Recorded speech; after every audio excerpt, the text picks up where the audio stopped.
Another 25x last night. This February is just going ballistic here, up 99.4 units, and it hasn't even been 14 days, 2 weeks here. 43.9 unit here, 38.9 here, 20.1, 20.8 last night. But you could see the trend here. Not every day is a winning day, but obviously when you're playing six flexes, hitting these 25x's, 25x pace for 24 slips. So that's why when you see this day with like -2 units, because we just didn't hit a 25x that day. All these other days we either hit one or two 25x's. It's beautiful to see we started this Monday off this week with a nice 25x. Now, as for the picks from the actual video, they didn't go too bad. I'll show you the ones that I threw in the slip. So this was the full 6-man slip. It went 3 and 3, but I did say don't take Derek Jones because he did get bumped. So technically went 2 and 3, but the dashboard picks did very well. So overall, it was a 5 and 4 day because those ones went 3 and 1. I gave out 4 picks and they were all across these slips here. So Tyus Jones was one of them. It was the only one that missed actually. So under 24.5 PRA was the one that missed. Then I grabbed Sohan on the under 6.5 rebounds, which cashed. We also took Ingram on the under 6.5 assists, which cashed. And then the last one was Josh Hart. I actually didn't even get him in an entry. Over 8.5 rebounds, cashed very easily too. Now you see all these other slips. The one I gave in the video went 2 and 3, but all these other slips were literally one off, right? DeMar DeRozan, one off on his 25.5 points, and that would have been another 25x. Right here with Michael Porter Jr. One off on this slip here, that would have been another 25x. And that's on top of the 25x that I did hit. You see how there's a lot of volume here? A bad slip like this, 1 and 5, right? Doesn't really matter because my hit rate on these individual props are so high that when I have bad slips like this, it probably means that a lot of green is in the other slips. That's exactly what you see kind of throughout these slips, right? 5-1 here, 5-1 there, and then the 6-0 in the other one. That's why I'm always trying to explain how six flexes are the best. And when you're playing a lot of volume, that's just kind of how it works. It's mathematically proven. And if you guys still don't understand that, leave a comment and I'll try to explain it to you. But we'll get into the board for today. This video is honestly just going to be a bit all over the place because I'm officially limited to only $25 a day on Prizepicks. And I don't mean $25 per slip. I mean, I'm only allowed to pay $25 worth of slips in a given day. My maximum entry amount for NBA is $5. But you can see if I try to throw $5 on the slip, I can't even do that. It says maximum daily amount 10K. That's not even right either way. So I'll show you on the entries I placed today. I only placed 5. So 5 times 5 is $25 worth of slips. And I'm not even allowed to play any more slips. This is normal when you're winning better. And I'll show you in my transaction history. Obviously, I'm up 99.4 units. You'll see my account is also up over $500. And I'll get into that. And that's just off $5 slips. So it's pretty insane here. So I'm just going to show you every single slip I have today. I have 5 slips. I'm not saying they're going to hit tonight. But like I just showed you in the intro, not everything's going to hit on a given day. One of these might be a slip that hits 25x. But I can't guarantee anything.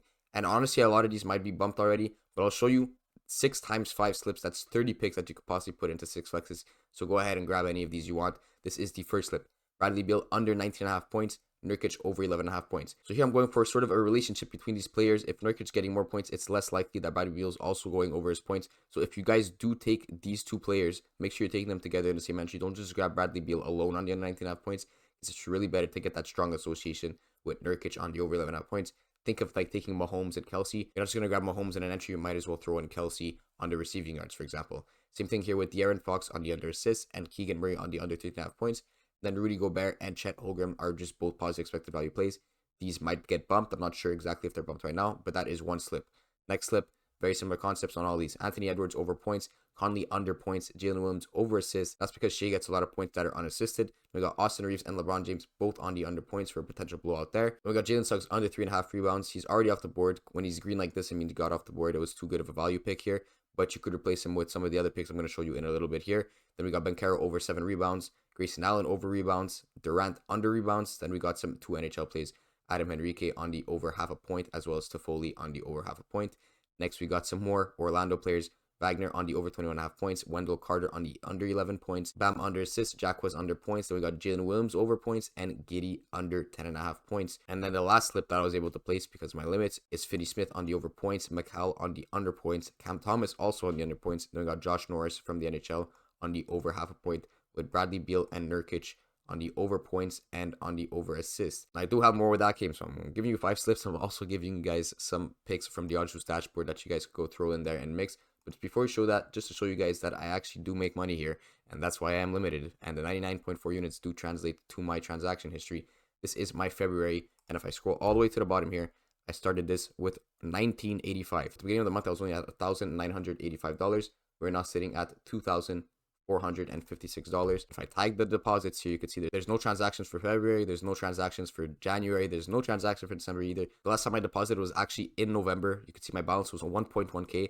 I just show you I didn't deposit for the rest of the months. So let's take a look at my withdrawals now. So November I didn't withdraw anything, but December I withdrew 2.4k and $100. That's 2.5k right there. And in January I withdrew 10k, and this is back when I had $80 units. Like end of December I was still allowed to bet heavy, but now eventually I got limited because of this.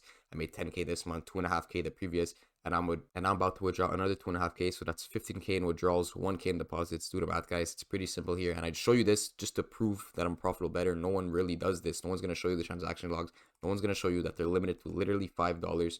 It's just the fact of the matter. You guys believe a lot of screenshots on the internet that could be edited. That could be, I'm showing you my actual account, my actual transaction log, and my actual limits. I just show you this because for some reason some people still don't believe that I know what I'm doing. I'm not sure how. It's been like over a year I'm on this YouTube channel showing you my limits, showing you my winning slips, showing you my winning Discord, where I literally track every single profit I make, as well as the cumulative profits of the whole Discord, with a graph, with everything, explaining how much you'd be up based on your unit. No one's really going to have that level of transparency, and that's why I try to make that change here. So if you guys are interested in joining Discord and start cashing with me and start making withdrawals like this, and I'm not the only one. People in the Discord have literally cashed out 10k. This guy was in here for a while. He doesn't need it anymore. He was here from the day one, November 20th. That's the first day I started Discord, and he literally cashed out 10k in under 3 months. So if that doesn't prove the success of the Discord and myself, I don't know what to tell you. Let's get into the final picks, and these are just going to be dashboard picks to supplement any of those line bumps that I just showed you in the beginning of the video with all those slips, those 6 slips. If you see something is gone, maybe just replace it with some of these picks. So NBA first quarter props are ones that I really like nowadays, honestly.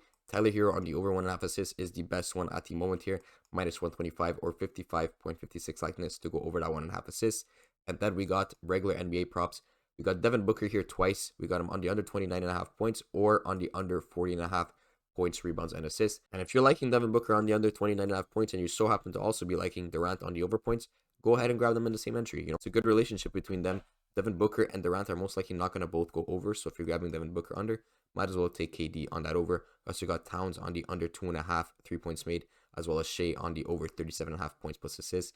And Bam being the worst one here at a 55% hit rate, which is still great, on the under 4.5 assists. These are the replacement picks on top of all of these 6 flexes I just gave you guys, like 35 plus picks in this video. So if you're interested in joining Discord and getting these every single day, picks like this every single day, click the first link in the description.